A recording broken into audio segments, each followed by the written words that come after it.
बाल दोस्तों, कैसे हो आप सभी। मैं Parneria Sandhya LP Savani riverside English medium school Dabholi branch से हिंदी की शिक्षिका। स्टैंडर्ड 6 सब्जेक्ट हिंदी, पाठ 3 समझदार नन्ही। यह एक कहानी है। हमने इस पाठ का पहला भाग आगे देख लिया था। आज हम उसका दूसरा भाग समझेंगे। तो जाते हैं पाठ्य पुस्तक की ओर। बच्चों, हमने इस पाठ के पहले भाग में देखा था कि एक नदी में एक नन्ही रहती है। नन्ही कौन है? एक बतख की बच्ची है और वह किनारे आई थी। किनारे पर उसने देखा कि एक बिच्छू दलदल में फंसा हुआ है। अब उस बिच्छू को देखते ही उसके मन में दया आ गई। क्यों? क्योंकि वह कह रहा था कि मुझे बचा लो बहन, मुझे बचा लो। नन्ही ने उसको बचाया, लेकिन बचाते ही उस बिच्छू को शैतानी सूझी। अब शैतानी सूझी और उसने क्या किया? उसने उस बिच्छू ने नन्ही को डंक मार दिया और नन्ही तो बेचारी पीड़ा से तड़प उठी। फिर उसने पूछा था कि तुमने मुझे डंक क्यों मारा? क्योंकि बिच्छू का तो स्वभाव ही वही है। और यह सब बातें बिच्छू ने जो डंक मारा और लापरवाही से जो जवाब दिया, वह सब बातें वह नन्ही ने अपनी माँ से कही। और तब उसकी माँ ने कहा कि बिच्छू तो उसकी गंदी आदत का गुलाम है। तुम चाहे उसे कई बार समझाओ, कितनी बार बचाओ, लेकिन वह अपनी गंदी आदत कभी नहीं छोड़ेगा और वह तुम्हें बार बार डंक मारता ही रहेगा। ऐसा कहा। तब नन्ही ने जवाब दिया कि माँ, मैं उसकी गंदी आदत को छुड़ा कर रहूंगी। ठीक है बच्चों। क्यों ऐसा कहा? क्योंकि जो कोई अच्छा काम नहीं कर सकता उसको अच्छा करना सिखाना है, और उस बतख की माँ भी वही कहती है। ठीक है बच्चों, हमने यहाँ तक का देखा था कि वह नन्ही अपनी माँ से कहती है कि वह उस बिच्छू की गंदी आदत को छुड़ा कर रहेगी। बच्चों, तो अब वह नन्ही की तो कसौटी ही है, क्योंकि उसने तो उस बिच्छू पर जितनी बार भी भलाई की, लेकिन वह तो क्या करेगा? अपनी आदत का गुलाम है, इसलिए वह तो डंक ही मारेगा। अब क्या होता है? कुछ दिन बाद पुनः बिच्छू के प्राण संकट में पड़ गए और इस बार वह पानी की धारा में जा गिरा और डूबने उतारने लगा। ठीक है बच्चों, कि अब तो बिच्छू फिर से पानी में गिर पड़ा। कहाँ गिर पड़ा? पानी की धारा में। और वो गिर रहा था, वो डूब रहा था। तब उसको कौन याद आई? नन्ही याद आई। मौत सामने देखकर बिच्छू को नन्ही की याद आई। वह नन्ही को पुकारने लगा। क्या किया? उस नन्ही को वह पुकारने लगा। नन्ही ने उसकी करुण पुकार सुन ली। वह झटपट बिच्छू के पास आ गई। सहसा ही उसके मन में विचार आया, अब मैं इस गंदे स्वभाव वाले बिच्छू को नहीं बचाऊंगी। ऐसा तो उसने सोचा, लेकिन फिर क्या होता है कि बिच्छू गिड़गिड़ाने लगा और क्या कहने लगा? बहन, मुझ पर दया करो। नन्ही का मन डोल गया।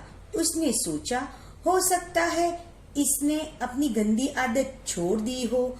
ठीक है बच्चों, अब देखो कि यह नन्ही का मन तो बहुत ही कोमल है। एक बार उसको तो डंक मारा ही है बिच्छू ने, अब दूसरी बार वह पानी में डूब रहा है। एक बार दलदल में डूब रहा था, अब दूसरी बार पानी में। अब वह फिर से नन्ही को याद करके उसको पुकारता है। अब चाहे तो नन्ही उसको नहीं बचाती, लेकिन क्या हुआ? कि नन्ही भी सोच रही थी ना कि वह उसकी गंदी आदत को छुड़ा कर, तो यही मौका है।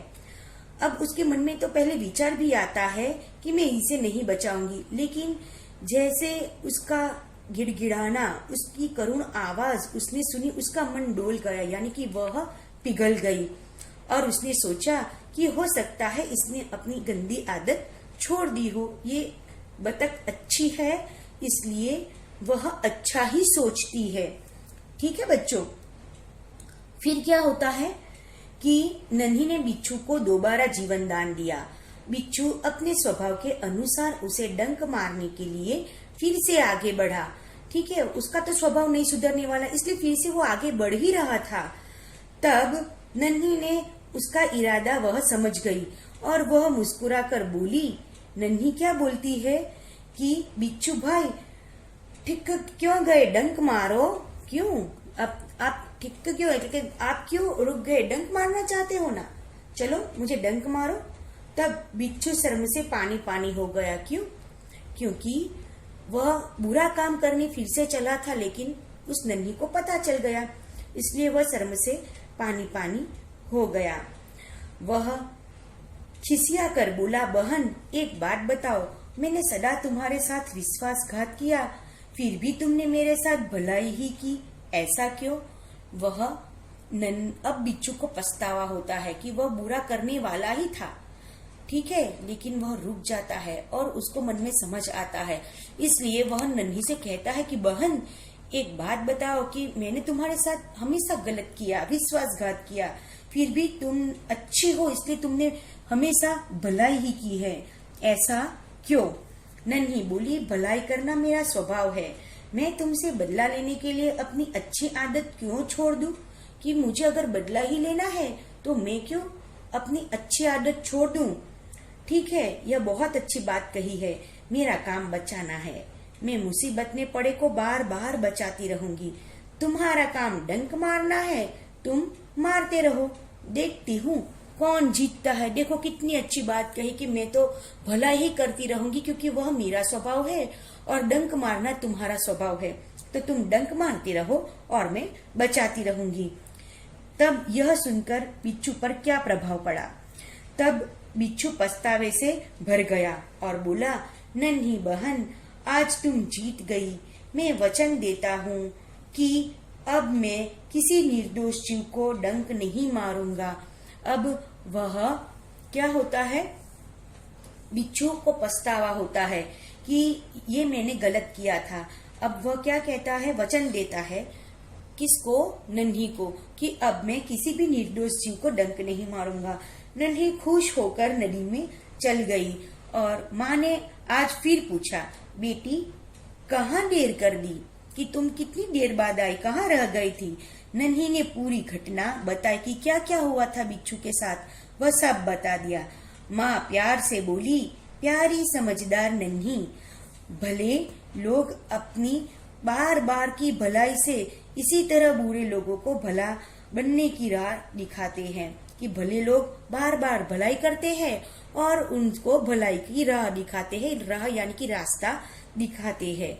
ठीक है बच्चों, इस तरह नन्ही प्रसन्न होकर थिरकने लगी, यानी कि वह नाचने लगी, खुश होने लगी। उसकी माँ ने उसकी प्रशंसा की, इसलिए क्योंकि नन्ही ने कभी अच्छा काम नहीं छोड़ा, उसके साथ बुरा करने वाले का भी उसने कभी बुरा नहीं चाहा। तो बच्चों, इस वार्ता से हमें, इस कहानी से हमें यही सीख मिलती है कि कोई भले कितना ही बुरा क्यों न हो, हमें हमेशा हमारे अच्छा ही दिखानी चाहिए, हमें उसके साथ अच्छा व्यवहार ही करना चाहिए।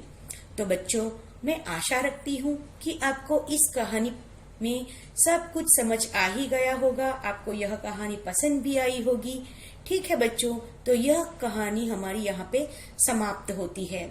अगले हफ्ते हम फिर मिलेंगे, तब तक के लिए जय हिंद।